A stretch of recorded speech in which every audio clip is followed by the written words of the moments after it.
ಓಂ ಶಾಂತಿ. ಇಂದಿನ ಗೀಕ್ ಆಗಿದೆ 28/6/25. ಪ್ರಾತಃ ಮುರಳಿ ಬಾಪ್ದಾದ ಮಧುಬನದಿಂದ ನುಗ್ಗಿಸುತ್ತಿದ್ದಾರೆ. ಬಾಬಾ ತಿಳಿಸ್ತಿದ್ದಾರೆ, ಮಧುರ ಮಕ್ಕಳೇ, ತಮ್ಮ ಉನ್ನತಿಗಾಗಿ ಪ್ರತಿದಿನ ರಾತ್ರಿ ಮಲಗುವ ಮೊದಲು ತಮ್ಮ ಲೆಕ್ಕಪತ್ರ ಅಂದರೆ ಚಾರ್ಟನ್ನು ನೋಡಿಕೊಳ್ಳಿ. ಪರಿಶೀಲನೆ ಮಾಡಿ, ಈಗ ಈ ದಿನದಲ್ಲಿ ನಾನು ಯಾರಿಗೂ ದುಃಖವನ್ನು ಕೊಡಲಿಲ್ಲವೇ. ಸೊ ಬಾಬಾ ಅವರು ತಿಳಿಸ್ತಿದ್ದಾರೆ, ಈ ಹೋಮ್ವರ್ಕ್ ಅಂತೂ ಬಾಬಾ ತುಂಬ ರಿಪೀಟಾಗಿ ಕೊಡ್ತಾರೆ. ಬಾಬಾ ತಿಳಿಸ್ತಿದ್ದಾರೆ, ನಿಮ್ಮ ಉನ್ನತಿ ಆಗಬೇಕು ಅಂದರೆ ನೀವು ಮಾಡಬೇಕಾಗಿರೋ ಕೆಲಸ ಏನು, ಪ್ರತಿದಿನ ಪ್ರತಿ ರಾತ್ರಿ ಮಲಗುವ ಮುಂಚೆ ತಮ್ಮ ಚಾರ್ಟನ್ನು ಚೆಕ್ ಮಾಡ್ಕೊಳ್ಳಿ. ಇವತ್ತು ದಿನ ಪೂರ್ತಿ ನಾನು ಆತ್ಮ ಎಂತಹ ಒಂದು ಆ್ಯಕ್ಟಿವಿಟಿಯಲ್ಲಿ ಇನ್ವಾಲ್ವ್ ಆಗಿದ್ದೆ, ಸೊ ಯಾರಿಗಾದರೂ ದುಃಖ ಕೊಟ್ಟಿದ್ದೀನಾ ಅನ್ನೋದನ್ನು ಚೆಕ್ ಮಾಡಿ ಅಂತ ತಿಳಿಸ್ತಿದ್ದಾರೆ. ಯಾಕಂದರೆ ಇದು ಮನೆಗೆ ತಿರುಗಿ ಹೋಗುವ ಸಮಯ ಆಗಿದೆ ಅಲ್ವಾ. ಈಗ ಕರ್ಮದ ಲೆಕ್ಕಾಚಾರವನ್ನು ಮಾಡ್ಕೋಬಾರ್ದು. ಅದಕ್ಕೆ ಬಾಬಾ ಅವರು ಪದೇ ಪದೇ ಚೆಕಿಂಗ್ ಮಾಡ್ಕೊಳ್ಳಿ ಅಂತ ತಿಳಿಸ್ತಿದ್ದಾರೆ. ಇಂದಿನ ಪ್ರಶ್ನೆ ಆಗಿದೆ, ಮಹಾನ್ ಸೌಭಾಗ್ಯಶಾಲಿ ಮಕ್ಕಳಲ್ಲಿ ಯಾವ ಸಾಹಸವಿರುವುದು. ಸೊ ಸೌಭಾಗ್ಯಶಾಲಿ ಮಕ್ಕಳಲ್ಲಿ ಎಂತಹ ಸಾಹಸದ ಗುಣ ಇರುತ್ತೆ ಅಂತ ಬಾಬಾ ಪ್ರಶ್ನೆ ಕೇಳ್ತಿದ್ದಾರೆ. ಅದಕ್ಕೆ ಉತ್ತರ ಆಗಿದೆ, ಮಹಾನ್ ಸೌಭಾಗ್ಯಶಾಲಿಗಳು ಸ್ತ್ರೀ ಪುರುಷರ ಜೊತೆಯಲ್ಲಿದ್ದರೂ ಸಹೋದರ ಸಹೋದರಿಯಾಗಿರುತ್ತಾರೆ. ನೋಡಿ, ಮಹಾನ್ ಸೌಭಾಗ್ಯಶಾಲಿಗಳು ಹೇಗಿರ್ತಾರೆ ಅಂದರೆ ಅವರ ಸ್ಥಿತಿ ಹೇಗಿರುತ್ತೆ, ಸ್ತ್ರೀ ಪುರುಷ ಜೊತೆಯಲ್ಲಿದ್ದರೂ ಕೂಡ ಅವರು ಸಹೋದರ ಸಹೋದರಿಯ ರೂಪದಲ್ಲಿ ಇರ್ತಾರೆ. ಯಾಕೆ, ಅವ್ರಿಗೆ ಆತ್ಮವನ್ನು ನೋಡಿ ಆತ್ಮ ಅನ್ನುವ ಭಾವನೆಯಲ್ಲಿ ಸ್ಥಿತ ಆಗೋದು ಬಂದಿರುತ್ತೆ. ಸ್ತ್ರೀ ಪುರುಷರು ಎಂಬ ಬಾಣವಿರುವುದಿಲ್ಲ, ಪಕ್ಕಾ ನಿಶ್ಚಯ ಬುದ್ಧಿಯವರಾಗಿರುತ್ತಾರೆ. ಮಹಾನ್ ಸೌಭಾಗ್ಯಶಾಲಿ ಮಕ್ಕಳು ಇದನ್ನು ತಕ್ಷಣ ತಿಳಿದುಕೊಳ್ಳುತ್ತಾರೆ. ನಾನು ವಿದ್ಯಾರ್ಥಿ, ಇವರು ವಿದ್ಯಾರ್ಥಿಯಾಗಿದ್ದಾರೆ ಅಂದ ಮೇಲೆ ಸಹೋದರ ಸಹೋದರಿಯಾದರು. ಆದರೆ ತಮ್ಮನ್ನು ಆತ್ಮನೆಂದು ತಿಳಿದಾಗಲೇ ಈ ಸಾಹಸವು ಕೆಲಸ ಮಾಡುತ್ತದೆ. ನೋಡಿ, ಬಾಬಾ ಅವರು ತಿಳಿಸ್ತಿದ್ದಾರೆ, ಯಾರಲ್ಲಿ ಸ್ತ್ರೀ ಪುರುಷ ಅನ್ನುವ ಬಾಣ ಇರೋದಿಲ್ಲ, ತಂದೆಯ ಜ್ಞಾನದ ಮೇಲೆ ಪಕ್ಕಾ ನಿಶ್ಚಯ ಬುದ್ಧಿ ಇರುತ್ತೆ, ಅವರಿಗೆ ಇದು ತುಂಬ ಸಹಜವಾಗಿ ಆಗುತ್ತೆ. ಮಹಾನ್ ಸೌಭಾಗ್ಯಶಾಲಿ ಮಕ್ಕಳು ತಕ್ಷಣ ತಿಳಿದುಕೊಳ್ಳುತ್ತಾರೆ, ನಾವಿಬ್ಬರು ವಿದ್ಯಾರ್ಥಿಯಾಗಿದ್ದೀವಿ ಅಂದರೆ ತಂದೆಯ ಮಕ್ಕಳಾಗಿದ್ದೀವಿ, ಸ್ಟೂಡೆಂಟ್ ಆಗಿದ್ದೀವಿ. ಅದಕ್ಕೆ ನಮ್ಮ ಮಧ್ಯದಲ್ಲಿ ಸ್ತ್ರೀ ಪುರುಷ ಅನ್ನುವ ಬಾಣ ಇರಬಾರ್ದು. ಅದಲ್ಲದೆ ಅವರಿಗೆ ನಾನು ಆತ್ಮ ಅನ್ನುವ ಒಂದು ಅರಿವು ಚೆನ್ನಾಗಿ ಪಕ್ಕಾ ಆಗಿರುತ್ತೆ. ಅದರಿಂದ ಅವರು ಈ ಸಾಹಸದ ಕೆಲಸ ಮಾಡಲು ಸಾಧ್ಯ ಆಗುತ್ತೆ. ಸಾಹಸದ ಕೆಲಸ ಏನು, ಸ್ತ್ರೀ ಪುರುಷರಾದರೂ ಕೂಡ ಶರೀರದ ಬಾಣದಲ್ಲಿ ಬರದೆ ಅವರ ಆತ್ಮಿಕ ಸ್ಥಿತಿಯಲ್ಲಿ ಇರ್ತಾರೆ, ಒಬ್ಬರನ್ನೊಬ್ಬರು ಆತ್ಮ ಅನ್ನುವ ರೂಪದಲ್ಲಿ ನೋಡುತ್ತಾರೆ. ಧಾರಣೆಗಾಗಿ ಮುಖ್ಯ ಸಾರ. ಫಸ್ಟ್ ಪಾಯಿಂಟ್ ಇದೆ, ಈ ದಿನ ಬಾಯಿಂದ ಬಾಬಾ ಬಾಬಾ ಎಂದು ಬರುತ್ತಿರಲಿ. ಕೊನೆಯ ಪಕ್ಷ ಪ್ರದಕ್ಷಿಣೆ ಇತ್ಯಾದಿಗಳಲ್ಲಿ ತಿಳಿಸಿಕೊಡುವ ಸಮಯದಲ್ಲಿ ಸಾವಿರಾರು ಬಾರಿ ಬಾಬಾ ಬಾಬಾ ಎನ್ನಿರಿ. ಸೊ ಬಾಬಾ ಅವರು ಇಲ್ಲಿ ತಿಳಿಸ್ತಿದ್ದಾರೆ, ಬಾಬಾ ಬಾಬಾ ಅನ್ನುವ ಮಾತೇ ನಿಮ್ಮ ಬಾಯಿಂದ ಜಾಸ್ತಿ ಬರಬೇಕು ದಿನ ಪೂರ್ತಿ ಅಂತ. ಅಂದರೆ ಏನು, ಈಗ ಸಂಕಲ್ಪದಲ್ಲಿ ನಮಗೇನಿರುತ್ತೆ ಅದೇ ತಾನೇ ಭಾವನೆಯಲ್ಲಿ ಅಥವಾ ಮಾತಿನಲ್ಲಿ ಬರುತ್ತೆ. ಸೊ ಸಂಕಲ್ಪದಲ್ಲಿ ಕೂಡ ಬಾಬಾ ಬಾಬಾ ಅಂತ ನಾವು ನೆನೆಸ್ಕೊತಾ ಇದ್ದಾಗ ಸಹಜವಾಗಿ ಮಾತಿನಲ್ಲಿ ಕೂಡ ಅದೇ ಬರುತ್ತೆ. ಸೊ ಕೊನೆಯ ಪಕ್ಷ ಪ್ರದಕ್ಷಿಣೆಯಲ್ಲಿ ಅಥವಾ ಬೇರೆ ಯಾವುದೇ ತರಹದ ಸೇವೆ ಮಾಡಲಿ, ಮನೆಯಲ್ಲಾಗಲಿ ಇಲ್ಲ ಸೆಂಟರಲ್ಲಾಗಲಿ ಎಲ್ಲಿ ಸೇವೆ ಮಾಡಿದ್ರು ಕೂಡ ಎಷ್ಟು ಸತಿ ಆಗುತ್ತೋ ಅಷ್ಟು ಸತಿ ಬಾಬಾ ಬಾಬಾ ಎನ್ನಿರಿ ಅಂತಿದ್ದಾರೆ. ಅಂದರೆ ಸಾವಿರಾರು ಬಾರಿ ಬಾಬಾ ಅನ್ನಿರಿ ಅಂತಿದ್ದಾರೆ ಬಾಬಾ. ಅಂದರೆ ಏನು, ಫಸ್ಟು ಸಂಕಲ್ಪದಲ್ಲಿ ಬಾಬನ ಮೇಲೆ ಚಿಂತನೆ ಇರಬೇಕು.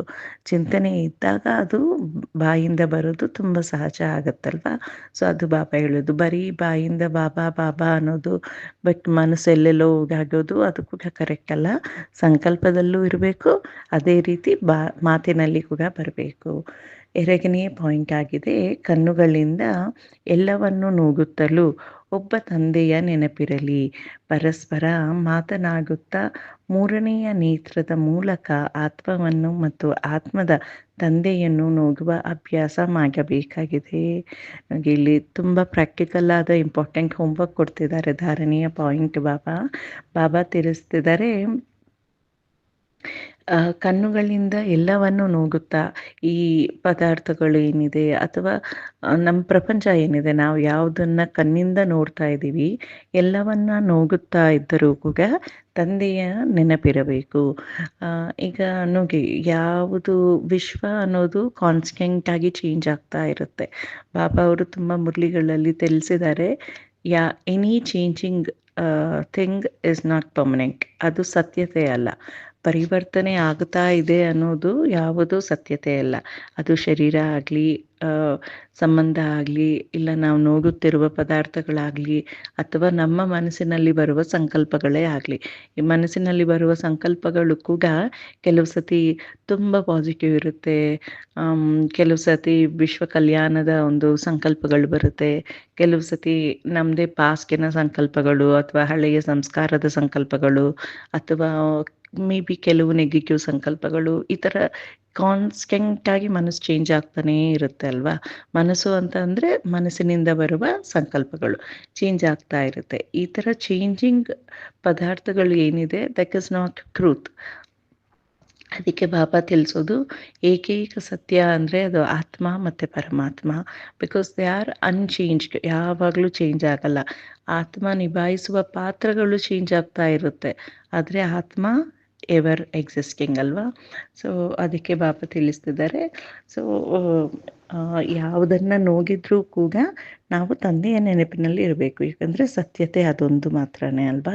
ಪರಸ್ಪರ ಒಬ್ರಿಗೊಬ್ಬರು ಮಾತಾಡ್ತಾ ಇದ್ದೀವಿ ಅಂದಾಗ ಕೂಡ ಅವ್ರನ್ನ ಆತ್ಮ ಅಂತ ತಿಳಿದು ನೋಡುವ ಅಭ್ಯಾಸ ಮಾಡಬೇಕು.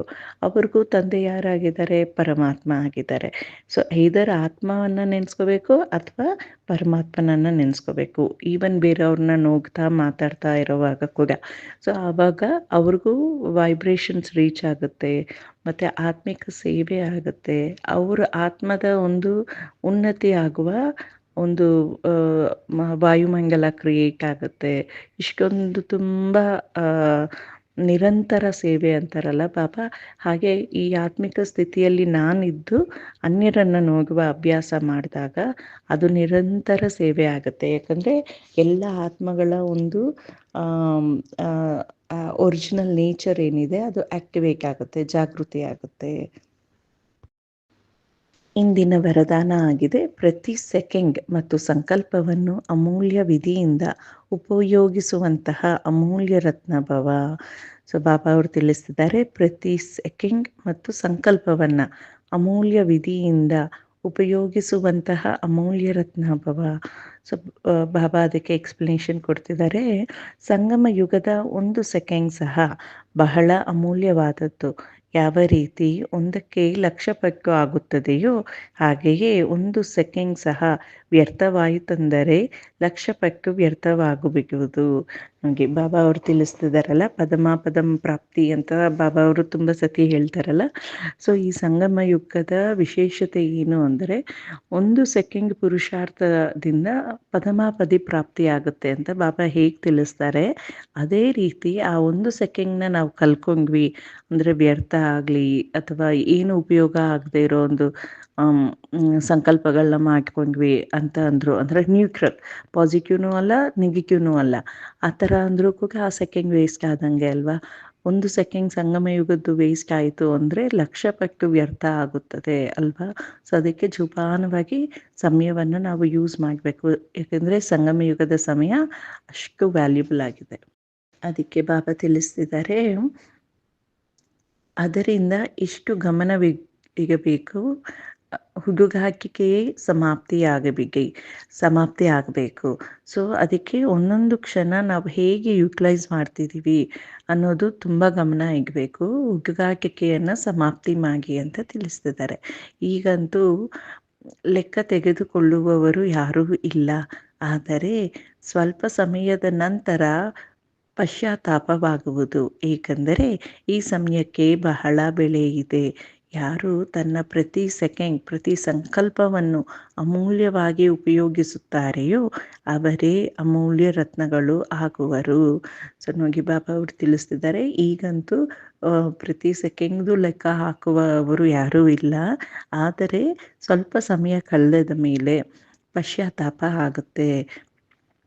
ಏಕೆಂದರೆ ಈ ಸಮಯಕ್ಕೆ ಬಹಳ ಬೆಲೆ ಇದೆ. ಸೊ ಅಂತ್ಯದಲ್ಲಿ ಬಾಬಾ ಬಂದು ಇಷ್ಟೊಂದು ತಿಳಿಸಿದ್ರು, ದಿನ ಮುರಳಿಯಲ್ಲಿ ನೆನಪು ಮಾಡ್ತಿದ್ರು, ಮತ್ತು ಸಂಕಲ್ಪದಲ್ಲಿ ಕೂಡ ಕೆಚಿಂಗ್ ಮಾಡ್ತಿದ್ರು. ಆದರೂ ನಾನು ಕರೆಕ್ಟ್ ಆಗಲಿಲ್ಲ ಅಲ್ವಾ, ಆದರೂ ನಾನು ಚೇಂಜ್ ಆಗಲಿಲ್ಲ ಅಲ್ವಾ ಅನ್ನುವ ಪಶ್ಚಾತ್ತಾಪ ಲಾಸ್ಟ್ ಸಮಯದಲ್ಲಿ ಬರುತ್ತೆ. ಆದರೆ ಸಮಯ ಮೀರೋಗುತ್ತೆ ಅಲ್ವಾ. ಅದಕ್ಕೆ ಬಾಬಾ ಯಾವಾಗಲೂ ನೆನಪು ಮಾಡ್ತಾ ಇರ್ತಾರೆ, ಹೋಮ್ವರ್ಕ್ಸ್ ಕೊಡ್ತಾ ಇರ್ತಾರೆ. ಸೊ ಅದಕ್ಕೆ ಇವತ್ತು ದಿನ ಪೂರ್ತಿ ಪ್ರತಿಯೊಂದು ಸೆಕೆಂಡ್ ನನ್ನ ಸಂಕಲ್ಪಗಳು ಹೇಗಿತ್ತು ಅಂತ ಗಮನ ಕೊಡೋಣ. ಯಾವಾಗಾದರೂ ಇನ್ ಕೇಸ್ ಗಮನ ಹೋಯಿತು ಅಂತ ಅಂದರೆ ನೆನಪು ಬಂದಿದ ತಕ್ಷಣ ಆವಾಗಿಂದ ಕರೆಕ್ಟಾಗಿರೋದಕ್ಕೆ ಟ್ರೈ ಮಾಡೋಣ. ಗಿಲ್ಟ್ ಫೀಲಿಂಗಲ್ಲಿ ಹೋಗೋದು ಬೇಗ.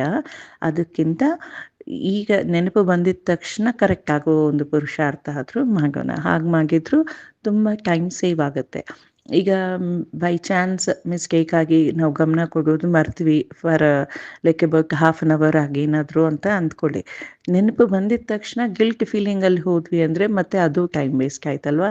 ಯಾಕಂದರೆ ಗಿಲ್ಟ್ ಫೀಲಿಂಗ್ ಅಥವಾ ಪಶ್ಚಾತ್ತಾಪದ ಸಂಕಲ್ಪಗಳು ಏನಿದೆ ಅದು ಕೂಡ ನೆಗೆಟಿವ್ ಸಂಕಲ್ಪಗಳೇ. ಅದಕ್ಕೆ ಆಗಿದ್ದು ಆಗೋಯಿತು ಅಂತ ಅಂದ್ಕೊಂಡು ಆ ಕ್ಷಣದಿಂದ ಮತ್ತು ಅವೇರ್ನೆಸ್ಸಲ್ಲಿ ಬರೋಣ. ಪ್ರತಿಯೊಂದು ಸೆಕೆಂಡನ್ನು ಅಮೂಲ್ಯವಾಗಿ ಯೂಸ್ ಮಾಡೋಣ. ಆವಾಗ ನಾವೆಲ್ಲ ಏನಾಗ್ತೀವಿ, ಬಾಬನ ಅಮೂಲ್ಯ ರತ್ನಗಳು ಆಗ್ತೀವಿ. ಸ್ಲೋಗನ್ ಆಗಿದೆ, ಯಾರು ಸದಾ ಯೋಗಯುಕ್ತವಾಗಿರುತ್ತಾರೆಯೋ ಅವರೇ ಸಹಯೋಗದ ಅನುಭವ ಮಾಡುತ್ತಾರೆ, ವಿಜಯಿ ಆಗುತ್ತಾರೆ. ನೋಡಿ, ಬಾಬಾ ಅಂತೂ ನಿರಂತರ ಸಹಯೋಗ ಕೊಡೋದಕ್ಕೆ ಈಸ್ ಎವರ್ ರೆಡಿ. ಯಾಕಂದರೆ ಬಾಬಾ ಸಂಗಮ ಯುಗದಲ್ಲಿ ಬಂದಿದ್ದೇ ಯಾಕೆ, ಮಕ್ಕಳ ಉನ್ನತಿ ಆಗಬೇಕು, ಮಕ್ಕಳು ಉದ್ಧಾರ ಆಗಬೇಕು, ವಿಶ್ವದ ಪರಿವರ್ತನೆ ಆಗಬೇಕು ಅಂತ ತಾನೆ. ಸೊ ಅದಕ್ಕೆ ಬಾಬಾ ಅಂತೂ ಸಹಯೋಗ ಕೊಡೋಕೆ ಎವರ್ ರೆಡಿ. ಬಟ್ ನಾವು ಅದನ್ನು ಹೇಗೆ ಸ್ವೀಕಾರ ಮಾಡ್ಕೊಳೋಕ್ಕಾಗುತ್ತೆ ಅಥವಾ ಹೇಗೆ ಅದನ್ನು ಉಪಯೋಗ ಮಾಡಿಸ್ಕೊಳೋಕ್ಕಾಗುತ್ತೆ ಅಂದರೆ ನಾವು ಯೋಗಯುಕ್ತವಾಗಿದ್ದಾಗ ಮಾತ್ರನೇ. ಆವಾಗಲೇ ಆ ಅನುಭವ ಆಗುತ್ತೆ. ಬಾಬನ ಆ ಸಹಯೋಗದಿಂದ ನಾವು ವಿಜಯಿಯಾಗೋಕ್ಕೆ ಸಾಧ್ಯ. ಈಗ ಬಾಬಾ ಟಚಿಂಗ್ ಕೊಟ್ಟರು ಕೂಡ ಅದನ್ನು ರಿಸೀವ್ ಮಾಡ್ಕೊಳೋ ಒಂದು ಸ್ಟೇಜಲ್ಲಿ ನಾನಿರಬೇಕು. ನಾನು ಆತ್ಮ, ಮನಸ್ಸು ಮತ್ತು ಸಂಕಲ್ಪಗಳು ಅಥವಾ ಸೂಕ್ಷ್ಮ ಕರ್ಮೇಂದ್ರಿಯಗಳನ್ನ ಯೂಸ್ ಮಾಡಿಕೊಂಡು ನಿರಂತರ ಇದು ಅದು ಅಂತ ಏನೇನೋ ಸಂಕಲ್ಪಗಳನ್ನ ಕಾನ್ಸ್ಟೆಂಟಾಗಿ ಮಾಡ್ಕೋತಾ ಇದ್ದಾಗ ತಂದೆಯಿಂದ ಕೆಚಿಂಗ್ ಬಂತು ಅಂದರೆ ಅದು ನಮಗೆ ರಿಸೀವ್ ಆಗಲ್ಲ. ಯಾಕಂದರೆ ನಾನು ಲೌಕಿಕ ವಿಷಯಗಳಲ್ಲಿ ಬ್ಯುಸಿ ಆಗೋಗಿದ್ದೀನಿ. ತಂದೆಯ ಕೆಚಿಂಗನ್ನು ರಿಸೀವ್ ಮಾಡ್ಕೊಳೋ ಒಂದು ಸ್ಟೇಜಲ್ಲಿ ನಾನಿರಲ್ಲ. ಇನ್ನೊಂದು ನಿಮಗೆಲ್ಲ ಗೊತ್ತಿರುತ್ತೆ, ನೆಗೆಟಿವ್ ಥಾಟ್ಸ್ ಅನ್ನೋದು ತುಂಬ ಫಾಸ್ಟಾಗಿ ಬರುತ್ತೆ. ವೇರಸ್ ಪಾಸಿಟಿವ್ ಥಾಟ್ಸ್ ಅನ್ನೋದು ತುಂಬ ಸ್ಲೋ ಆಗಿ ಬರುತ್ತೆ. ಅದು ಬಂದಿದೆಯಾ ಇಲ್ವಾ ಅಂತ ಕೂಡ ಗೊತ್ತಾಗಲ್ಲ, ಆ ಥರ ಇರುತ್ತೆ. ಸೊ ನೆಗೆಟಿವ್ ಥಾಟ್ಸ್ ಅಷ್ಟು ಫಾಸ್ಟಾಗಿ ಹೋಗ್ತಾ ಇದ್ದಾಗ ತಂದೆಯ ಕೆಚಿಂಗ್ ಅನ್ನೋದನ್ನು ನಾವು ರಿಯಲೈಸ್ ಕೂಡ ಮಾಡಲ್ಲ. ಅದಕ್ಕೆ ನಾವೆಲ್ಲ ಹೇಗಿರಬೇಕು, ಬಾಬಾ ತಿಳಿಸಿರೋದು ಯೋಗಯುಕ್ತವಾಗಿರಬೇಕು. ಆವಾಗ ತಂದೆಯ ಸಹಯೋಗದಿಂದ ನಾವೆಲ್ಲ ವಿಜಯಿ ಆತ್ಮಗಳು ಆಗ್ತೀವಿ. ಇಂದಿನ ಅವ್ಯಕ್ತ ಸೂಚನೆ ಆಗಿದೆ, ಆತ್ಮಿಕ ಸ್ಥಿತಿಯಲ್ಲಿರುವಂತಹ ಅಭ್ಯಾಸ ಮಾಡಿ, ಅಂತರ್ಮುಖಿಯಾಗಿ. ಸೊ ಇಂದಿನ ಸೂಚನೆ ಏನು, ಆತ್ಮಿಕ ಸ್ಥಿತಿಯಲ್ಲಿರುವ ಅಭ್ಯಾಸವನ್ನು ಮಾಡಬೇಕು. ಅದಕ್ಕೆ ಯುಕ್ತಿ ಒಂದು ಅಂತರ್ಮುಖಿಗಳಾಗಿರಬೇಕು. ಅದ್ರ ಬಗ್ಗೆ ಬಾಬಾ ಎಕ್ಸ್ಪ್ಲನೇಷನ್ ಕೊಡ್ತಿದ್ದಾರೆ. ಆತ್ಮ ಶಬ್ದ ಸ್ಮೃತಿಯಲ್ಲಿ ಬರುತ್ತದೆಂದರೆ ಆತ್ಮೀಯತೆಯ ಜೊತೆ ಶುಭ ಭಾವನೆಯೂ ಸಹ ಬಂದುಬಿಡುತ್ತದೆ. ನೋಡಿ, ಆತ್ಮ ಅನ್ನುವ ಶಬ್ದ ಸ್ಮೃತಿಯಲ್ಲಿ ಬಂತು ಅಂದಿದ ತಕ್ಷಣ ಶುಭ ಭಾವನೆಯ ಒಂದು ಸಂಕಲ್ಪಗಳು ಸಹಜವಾಗಿ ಬಂದ್ಬಿಡುತ್ತೆ. ಯಾಕಂದರೆ ನಾನು ಆತ್ಮ ಅಂತ ನೆನೆಸ್ಕೊಂಡಾಗ ಆತ್ಮದ ಒಂದು ಸಹಜ ಗುಣಗಳು ಅಥವಾ ಸಂಸ್ಕಾರಗಳೇ ಹೈಲೈಟ್ ಆಗುತ್ತೆ, ಅದೇ ಕರ್ಮ ಮಾಡುತ್ತೆ ತಾನೇ. ಸೊ ಅದಕ್ಕೆ ಆತ್ಮ ಅಂತ ಒಂದು ಸ್ಮೃತಿಯಲ್ಲಿ ನಾವು ಸದಾ ಇರಬೇಕು. ಪವಿತ್ರ ದೃಷ್ಟಿಯಾಗಿ ಬಿಡುತ್ತದೆ. ಯಾರೇ ನಿಮ್ಮನ್ನು ಬೈದರೂ ಸಹ ಈ ಸ್ಮೃತಿ ಇರಲಿ, ಈ ಆತ್ಮ ತಮೋಗುಣಿ ಪಾತ್ರವನ್ನು ಅಭಿನಯಿಸುತ್ತಿದೆ. ಆಗ ಅವರೊಂದಿಗೆ ದ್ವೇಷದ ಭಾವನೆ ಇರುವುದಿಲ್ಲ, ಅವರ ಪ್ರತಿಯೂ ಸಹ ಶುಭ ಭಾವನೆ ಇರುತ್ತದೆ. ನಮಗೆ ಬಾಬಾ ಎಷ್ಟು ಪ್ರಾಕ್ಟಿಕಲಿ ನಮಗೆಲ್ಲ ತುಂಬ ತುಂಬ ಇಂಪಾರ್ಟೆಂಟಾಗಿ ಯೂಸ್ ಮಾಡಬೇಕಾಗಿರುವ ಒಂದು ಯುಕ್ತಿಯಾಗಿದೆ ಇದು. ಬಾಬಾ ತಿಳಿಸ್ತಿದ್ದಾರೆ, ನಿಮ್ಮ ದೃಷ್ಟಿ ಯಾವಾಗ ಪವಿತ್ರ ಆಗುತ್ತೆ. ಪವಿತ್ರ ಅಂದರೆ ಏನು? ನನ್ನ ದೃಷ್ಟಿಯಲ್ಲಿ ಅದು ಶರೀರ, ಇದು ಅವ್ರ ಪಾತ್ರ ಅನ್ನೋದನ್ನು ಇರಬಾರ್ದು. ಇವರು ಆತ್ಮ, ಅವ್ರ ಪಾತ್ರವನ್ನು ನಿಭಾಯಿಸ್ತಿದ್ದಾರೆ ಅಷ್ಟೇ ಅನ್ನೋದು ಇರಬೇಕು. ಅದು ಪವಿತ್ರವಾದ ದೃಷ್ಟಿ ಅಂತ ಬಾಬಾ ಹೇಳೋದು. ಅಂದರೆ 2 ವಿಧದಲ್ಲಿ ತಗೋಬೋದು. ಒಂದು ಶರೀರದ ಒಂದು ಸ್ತ್ರೀ ಅಥವಾ ಪುರುಷ ಬಾನ, ಅದನ್ನು ನೋಡೋದಿಲ್ಲ ನಾವು. ಸೆಕೆಂಡ್ ಥಿಂಗ್ ಏನಂದರೆ, ಅವ್ರ ಪಾತ್ರ ನಮ್ಮನ್ನು ಇನ್ಫ್ಲೂಯೆನ್ಸ್ ಮಾಡಲ್ಲ. ಅವರು ಆತ್ಮ ಅಂತ ತಿಳಿದಾಗ ಬಾಬನ ಮಕ್ಕಳೇ ತಾನೆ ಎಲ್ಲ. ಪ್ರತಿಯೊಂದು ಆತ್ಮ ಅದು ಹೀರೋ ಪಾತ್ರ ಮಾಡ್ತಾ ಇರಲಿ ಅಥವಾ ನೆಗೆಟಿವ್ ಪಾತ್ರ ಮಾಡ್ತಾ ಇರಲಿ, ಏನೇ ಪಾತ್ರ ಮಾಡಲಿ, ಅವರೆಲ್ಲರೂ ಕೂಡ ತಂದೆಯ ಮಕ್ಕಳೇ ಅಲ್ವಾ. ಅವ್ರಿಗೆ ಸಿಕ್ಕಿರೋ ಪಾತ್ರನ ಅವ್ರು ಮಾಡ್ತಿದ್ದಾರೆ ಅಷ್ಟೇ ಹೊತ್ತು ಆತ್ಮದ ನಿಜ ಗುಣಗಳು ಏನಿದೆ ಅದಂತೂ ಪ್ಯೂರ್, ಆಲ್ವೇಸ್ ಎವರ್ ಎಕ್ಸಿಸ್ಟಿಂಗ್ ಅಲ್ವಾ. ಸೊ ಈ ಭಾವನೆಯಲ್ಲಿ ನಾವು ಅನ್ಯರನ್ನು ನೋಡಿದಾಗ ಅವರು ನಮ್ಮ ಮೇಲೆ ಬೈಯೋದಾಗಲಿ ಅಥವಾ ನೆಗೆಟಿವ್ ಸಂಕಲ್ಪಗಳು ಮಾಡ್ತಿದ್ರು ಕೂಡ ನಾವು ಅವ್ರನ್ನ ಆತ್ಮ ಅಂತ ನೋಡಿದಾಗ ಅದು ತಮೋಗುಣಿ ಪಾತ್ರವನ್ನು ಮಾಡ್ತಾ ಇದೆ ಆತ್ಮ. ಅಷ್ಟೇ ಹೊತ್ತು ಆತ್ಮ ತಮೋಗುಣಿ ಅಲ್ಲ, ಅದರ ಪಾತ್ರ ತಮೋಗುಣಿ. ಸೊ ಅದಕ್ಕೆ ನಾವು ಬಾಬಾ ತಿಳಿಸೋದು, ಪಾತ್ರವನ್ನು ನೋಡಬೇಡಿ, ಶರೀರವನ್ನು ನೋಡಬೇಡಿ, ಆತ್ಮವನ್ನು ನೋಡಿ ಅಂತ ಅದಕ್ಕೆ ಬಾಬಾ ತಿಳಿಸೋದು. ಈ ಥರ ಒಂದು ಸ್ಮೃತಿಯಲ್ಲಿ ನಾವಿದ್ದಾಗ ನಮಗೆ ಅವ್ರು ಹಾಮ್ ಮಾಡ್ತಿದ್ರು ಕೂಡ ನಮಗೆ ಅವ್ರ ಮೇಲೆ ದ್ವೇಷದ ಭಾವನೆ ಬರಲ್ಲ. ಇನ್ಸ್ಟೆಡ್ ಏನು ಬರುತ್ತೆ? ಕಲ್ಯಾಣದ ಭಾವನೆ ಬರುತ್ತೆ. ಈ ಆತ್ಮದ ಪಾತ್ರ ಅನುಸಾರ ಹೀಗೆ ಮಾಡ್ತಾ ಇದೆ, ಈ ಆತ್ಮನಿಗೆ ಅವೇರ್ನೆಸ್ ಬರಬೇಕು. ತನ್ನ ಸೋಲ್ ಅನ್ನೋದು ಒಂದು ಕಾನ್ಷಿಯಸ್ನೆಸ್ ಬಂದಾಗ ಅವರಲ್ಲಿ ಚೇಂಜ್ ಆಗುತ್ತೆ. ಸೊ ಆ ಕಾನ್ಷಿಯಸ್ನೆಸ್ ಅವ್ರಿಗೆ ಬರಬೇಕು ಅಂದರೆ ನಾನು ಸೋಲ್ ಕಾನ್ಷಿಯಸ್ಸಲ್ಲಿದ್ದು ಅವ್ರನ್ನ ಸೋಲಾಗಿ ನೋಡಬೇಕು. ಆವಾಗ ಅವರಲ್ಲಿರುವ ಸೋಲ್ ಜಾಗೃತಿ ಆಗುತ್ತೆ. ಆ ಅವೇರ್ನೆಸ್ ಏನಿದೆ ಅವ್ರದ್ದು ಜಾಸ್ತಿ ಆಗುತ್ತೆ. ಈ ಥರ ನಾವು ಸೇವೆನೂ ಮಾಡ್ಬೋದು, ಅವ್ರ ಮೇಲೆ ಶುಭ ಭಾವನೆ ಇಟ್ಕೋಬೋದು, ಕಲ್ಯಾಣದ ಭಾವನೆಯನ್ನು ಕೊಡ್ಬೋದು. ಮತ್ತು ನಾನು ಅವರ ಶರೀರ ಅಥವಾ ಅವರ ಪಾತ್ರವನ್ನು ನೋಡಿ ನೆಗೆಟಿವ್ ಸಂಕಲ್ಪಗಳು ಅಥವಾ ಕರ್ಮವನ್ನು ಜಮಾ ಮಾಡ್ಕೊಳಲ್ಲ. ಸೊ 3 ವಿಧವಾಗಿ ಇದು ಹೆಲ್ಪ್ ಆಗುತ್ತೆ. ಒಂದು ಸ್ವಕಲ್ಯಾಣ, ಯಾಕಂದರೆ ನಾನು ಕರ್ಮದ ಒಂದು ಲಿಂಕ್ ಹಾಕೊಂಡ್ಲಿಲ್ಲ ಅಲ್ವಾ. ಕರ್ಮ ಅವರ ಒಂದು ರೋಲ್ ಅಥವಾ ಅವರ ತಮೋಗುಣ ಪಾತ್ರವನ್ನು ನೋಡಿ ನಾನು ಕರ್ಮದ ಲೆಕ್ಕಾಚಾರದಲ್ಲಿ ಹೋಗಲಿಲ್ಲ. ಅದು ನನಗೆ ಬೆನಿಫಿಟ್. ಮತ್ತು ಅವರನ್ನು ಆತ್ಮ ಅಂತ ನೋಡಿದಾಗ ಅವರಲ್ಲಿರುವ ಸೋಲ್ ಕಾನ್ಷಿಯಸ್ನೆಸ್ ಏನಿದೆ ಅದು ಜಾಗೃತಿ ಆಗುತ್ತೆ, ಹೈಲೈಟ್ ಆಗುತ್ತೆ ಅವ್ರಿಗೆ. ಮತ್ತು ಅವ್ರಿಗೆ ನಾವು ಕಲ್ಯಾಣದ ಭಾವನೆ ಮಾಡಿರೋ ಕಾರಣ ಏನಾಗುತ್ತೆ, ಅದು ಪುಣ್ಯದ ಜಮಾ ಆಗುತ್ತೆ. ಇಷ್ಟೊಂದು ಬೆನಿಫಿಟ್ ಆಗುತ್ತೆ ಒಂದು ಕರೆಕ್ಟ್ ಕರ್ಮ ನಾವು ಮಾಡಿದಾಗ ಅಲ್ವಾ.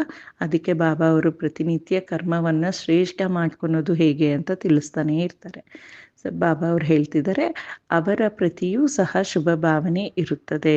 ಸೊ ಆತ್ಮ ಅಂತ ನೋಡಿದಾಗ ಸಹಜವಾಗಿ ಅವ್ರ ಬಗ್ಗೆ ನಮಗೆ ಶುಭ ಭಾವನೆ ಬರುತ್ತೆ. ಯಾಕಂದರೆ ಆತ್ಮ ಇನ್ ಇಟ್ಸ್ ಪ್ಯೂರೆಸ್ಟ್ ಫಾರ್ಮ್ ಯಾರಿಗೂ ಆ ಕಲ್ಯಾಣದ ಭಾವನೆಯನ್ನು ಕ್ರಿಯೇಟ್ ಮಾಡೋಕ್ಕೆ ಸಾಧ್ಯನೇ ಇಲ್ಲ. ಯಾಕಂದರೆ ಆತ್ಮನೇ ಪ್ಯೂರ್ ಆಗಿರೋ ಸಬ್ಸ್ಟೆನ್ಸಿಂದ ಪ್ಯೂರ್ ಆಗಿರುವ ಸಂಕಲ್ಪನೇ ತಾನೇ ಬರುತ್ತೆ. ಸೊ ಅದಕ್ಕೆ ಬಾಬಾ ಪ್ರತಿನಿತ್ಯ ತಿಳಿಸೋದು ಆತ್ಮಿಕ ಸ್ಥಿತಿಯಲ್ಲಿರಿ ಅಂತ. ಸೊ ಇವತ್ತು ದಿನಪೂರ್ತಿ ಪ್ರತಿಯೊಂದು ಸೆಕೆಂಡ್ ನಾನು ಎಷ್ಟು ಜಮಾ ಮಾಡ್ಕೊಂಡೆ, ಎಷ್ಟು ಲಾಭವನ್ನು ಮಾಡ್ಕೊಂಡೆ ಅಂತ ಚೆಕ್ ಮಾಡ್ತಾ ರಾತ್ರಿ ಬಾಬನಿಗೆ 4 ಕೆನ್ನ ಕೂಡ ಒಪ್ಪಿಸ್ಬಿಟ್ಟು ಗುಡ್ ನೈಟ್ ಹೇಳಿ ಮಲ್ಕೊಳ್ಳೋಣ. ಓಕೆನಾ? ಓಂ ಶಾಂತಿ. ಓಂ ಶಾಂತಿ. ನಾನು ಸೂಕ್ಷ್ಮವಾದ, ಅತಿ ಸೂಕ್ಷ್ಮವಾದ ಟೈನಿಯೆಸ್ಟ್ ಲಿವಿಂಗ್ ಲೈಟ್, ಸಂಪೂರ್ಣ ಪವಿತ್ರ ಹೊಳೆಯುತ್ತಿರುವ ಅತಿ ಸೂಕ್ಷ್ಮವಾದ ಜ್ಯೋತಿರ್ಬಿಂದು ಆಗಿದ್ದೇನೆ.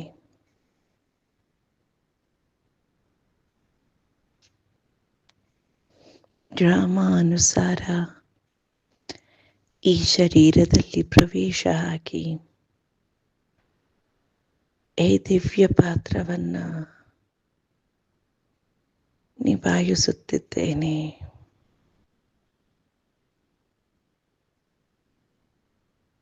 ಶರೀರದಲ್ಲಿ ಇದ್ದರೂ ಸಹ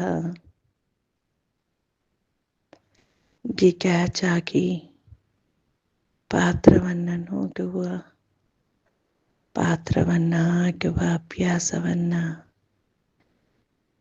ಕಲಿಯುತ್ತಿದ್ದೇನೆ.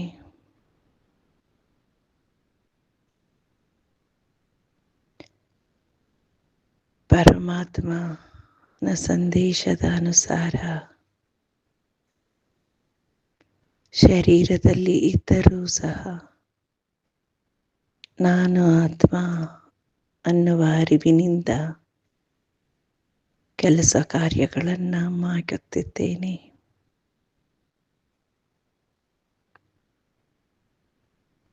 ಬಾಬಾ ತಿಳಿಸುತ್ತಿದ್ದಾರೆ, ಚೇಂಜ್ ಆಗುವ ಪ್ರತಿಯೊಂದು ಸಂದರ್ಭ, ಸಂಬಂಧ, ಸಂಕಲ್ಪಗಳು ಕೂಡ ಸತ್ಯವಲ್ಲ. ಸತ್ಯತೆ ಅಂದರೆ ಎವರ್ ಸೇಮ್. ಸತ್ಯತೆ ಅಂದರೆ ಅನ್ಚೇಂಜ್ಡ್. ಈ ಸಂಪೂರ್ಣ ವಿಶ್ವದಲ್ಲಿ ಅನ್ಚೇಂಜ್ಡ್ ಆರ್ ಕಾನ್ಸ್ಟೆಂಟ್ ಸೇಮ್ ಆಗಿರುವುದು ಅಂದರೆ ಅದು ನಾನು ಆತ್ಮ ಮತ್ತು ನನ್ನ ತಂದೆ ಪರಮಾತ್ಮ. ಯಾವುದು ಸತ್ಯತೆಯೋ ಅದರ ಮೇಲೇನೇ ನನ್ನ ಗಮನವಿರಬೇಕು. ಅದಕ್ಕೆ ಬಾಬಾ ಪದೇ ಪದೇ ತಿಳಿಸುತ್ತಾರೆ, ಶರೀರದ ಧರ್ಮವನ್ನು ಮರೆಯಿರಿ. ಶರೀರದ ಧರ್ಮ ಅಂದರೆ ಹಿಂದೂಯಿಸಮ್, ಮುಸ್ಲಿಂ ಅನ್ನುವುದು ಅಲ್ಲ. ಶರೀರದ ಧರ್ಮ ಅಂದರೆ ಕರ್ಮೇಂದ್ರಿಯಗಳ ಸೆನ್ಸೇಷನ್, ಸೂಕ್ಷ್ಮ ಕರ್ಮೇಂದ್ರಿಯಗಳ ಆಕ್ಟಿವಿಟಿಯಾಗಿದೆ. ಶರೀರ, ಸಂಬಂಧ, ಸಂಕಲ್ಪಗಳು, ಕರ್ಮೇಂದ್ರಿಯಗಳ ಅನುಭವಗಳು, ಸೂಕ್ಷ್ಮ ಕರ್ಮೇಂದ್ರಿಯಗಳ ಆಕ್ಟಿವಿಟಿ, ಇದು ಎಲ್ಲವೂ ದಿನನಿತ್ಯ ಪ್ರತಿಯೊಂದು ಗಳಿಗೆ ಚೇಂಜ್ ಆಗುತ್ತದೆ. ನಿತ್ಯವೂ ಚೇಂಜ್ ಆಗುತ್ತಿರುವ ಪದಾರ್ಥಗಳ ಮೇಲೆ ನಾನು ಆತ್ಮ ಬೆಳಕನ್ನು ನೀಡಬಾರದು. ಕರ್ಮದ ಅನುಸಾರ, ಡ್ರಾಮಾದ ಅನುಸಾರ ಯಾವುದು ಎಷ್ಟು ಅಗತ್ಯವೋ ಅಲ್ಲಿಯವರೆಗೆ ಯೂಸ್ ಮಾಡಿಕೊಂಡು ಕ್ಯಾಚ್ ಆಗುವ ಒಂದು ಅಭ್ಯಾಸವನ್ನು ಕಲಿಯಬೇಕು.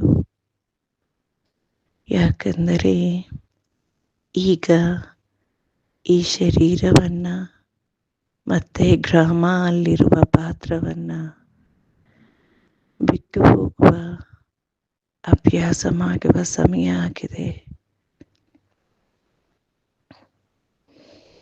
ಕಲ್ಪದ ಎಂಡ್ ಸ್ಟೇಜಲ್ಲಿ ಇದ್ದೀವಿ ನಾವು ಈಗ.